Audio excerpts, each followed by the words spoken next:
இந்த சல்லியர்கள் திரைப்படத்தினுடைய இந்த அறிமுக விழா கூட்டம் ஏற்கனவே இதே அரங்கத்துல ஒரு 6 மாதங்களுக்கு முன்பாக இசை வெளியீட்டு விழா நடத்தினோம். அதை கடந்து ஒரு படத்துக்கு அடுத்து இன்னொரு நிகழ்ச்சி, இசை நிகழ்ச்சி அந்த ஒரு ட்ரெய்லர் மறுபடி ஒரு அ காட்சி பிரத்யேகமா ஏற்பாடு பண்ணதுக்கு ஒரே அடிப்படை காரணம், அண்ணன் சீமான் அவர்களை வைத்து இந்த படத்துக்கு ஒரு அறிமுக கூட்டம் நடத்தணும் அப்படிங்கிற என்னுடைய முழு விருப்பம். அதுல எந்த மாற்று கருத்தும் கிடையாது. நான் ரொம்ப வருஷமா சினிமாவில் இருக்கேன், உங்களுக்கு தெரியும். அண்ணன் கூட நிறைய ஒர்க் பண்ணியிருக்கேன், பழகியிருக்கேன், ஒண்ணா இருந்திருக்கேன். அதையெல்லாம் கடந்து இன்னைக்கு நம்ம திரையுலகத்தை சார்ந்த நடிகர் போண்டாமணி அவர்கள் மறைஞ்சிட்டாரு. இந்த தருணத்துல இங்க இருக்கக்கூடிய அத்தனை ஆத்மாக்களும் அந்த ஆத்மா இறைவனடி சாந்தி அடைய ஒரே ஒரு நிமிடம் மௌன அஞ்சலி செலுத்துமாறு அன்போடு கேட்டேன். இந்த விழாவினுடைய அழைப்பை ஏற்று இங்கே வந்திருக்கக்கூடிய இந்த படைப்பினுடைய இந்த படத்தை நான் எடுக்கணும் அப்படிங்கிறதுக்கு எனக்கு முதல்ல கிட்டு அவர்கள் கூட்டிட்டு வந்தது அண்ணன் ராவணன் அவர்கள். இவர் பரமக்குடியில் இருக்காரு. ரொம்ப சராசரியான ஒரு சாதாரண ஒருத்தர் தான். பெரிய வசதி வாய்ப்புகள்லாம் கிடையாது.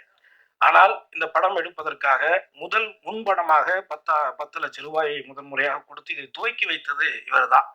ஸோ இப்படி ஒரு சாதாரண ஒரு கிராமத்தில் இருக்கிற ஒருத்தருக்கு இவ்வளவு உணர்வு இருக்கும் பொழுது, சினிமாவுக்குள்ள இருக்கிறோம், இந்த மொழியை வச்சுதான், இந்த இனத்தை வச்சுதான் நம்மளாம் இன்னைக்கு வாழ்ந்துகிட்டே இருக்கோம். அப்ப நம்ம ஏதாவது செய்யக்கூடாதுங்கிற அந்த ஒரு வெறி எனக்கு வந்தது அண்ணனை பார்த்து தான். அதற்கு அடுத்ததாக இவருடைய நண்பர்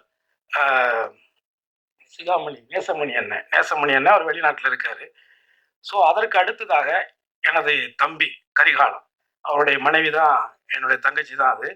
ஸோ அவன் தான் நீங்க பண்ணுங்க, நீங்க நமக்குன்னு ஒரு இந்த மாதிரியான படைப்புகளை, தமிழர்களுடைய மறைக்கப்பட்ட வரலாறுகளை வரக்கூடிய கால சந்ததிகளுக்கு எடுத்து சொல்லக்கூடிய ஒரு காரியத்தை நீங்க செய்யுங்க, அதுக்கு உங்களுக்கு நான் கூட இருக்கிறேன் அப்படிங்கிற ஒரு உத்வேகத்தை கொடுத்து இந்த நிமிடம் வரை எனக்கு உறுதுணையாக இருக்கக்கூடிய எனது தம்பி கரிகாலனுக்கு இந்த நேரத்தில் நன்றியை தெரிவிச்சுக்கிறேன். அது போல இங்க வந்திருக்கக்கூடிய எனது தம்பிகள் தாமோதரன், கோவலு, அதுக்கப்புறம் இயக்குனர் பொன்ராம் அவர்கள், அப்புறம் எனது நண்பர் இயக்குனர் கௌதம் அவர்கள் என்னுடைய அழைப்பின் பேரில் இங்க கலந்துகிட்டதுக்கு என்னுடைய நன்றி. அடுத்து என்னுடைய தம்பி தெலுங்குக்காரன் நம்ம சிவா, அவன் ஒரு படம் பண்ணியிருக்கிறான். அந்த படம் பெரிய நல்ல கேரக்டர் நான் நடிச்சிருக்கிறேன். அது பிப்ரவரி மாதத்தை அதையும் வெளியிட போகிறோம். அதுவும் ஐசிடபிள்யூ தான் ரிலீஸ் பண்ணோம். அடுத்து எனது நீண்டகால நண்பரும் எனது அருமை அண்ணனுமான தேனப்பன் அவர்கள், அதுக்கப்புறம் நடிகர்கள் 2 பேர் மகேந்திரன், தம்பி 2 பேருமே நல்லா இதுல குறிப்பா ரொம்ப நல்லா நடிச்சிருக்கிறாங்க. நீங்க படம் பாருங்க. அடுத்து என்னுடைய அழைப்பை ஏற்று முதலாக தன்னுடைய வாழ்த்துறையை வழங்கி சென்றக்கூடிய எனது அப்பா தானு அவர்களுக்கு இந்த நேரத்துல என்னுடைய நன்றி. அதே மாதிரி இந்த கதையை நம்ம பண்ணணும் அப்படிங்கிறது மேதகு படம் பார்த்து தான் எனக்கு அந்த உணர்வு வந்துச்சு. அவர் சொன்னதை சரியா பண்ணியிருந்தாரு.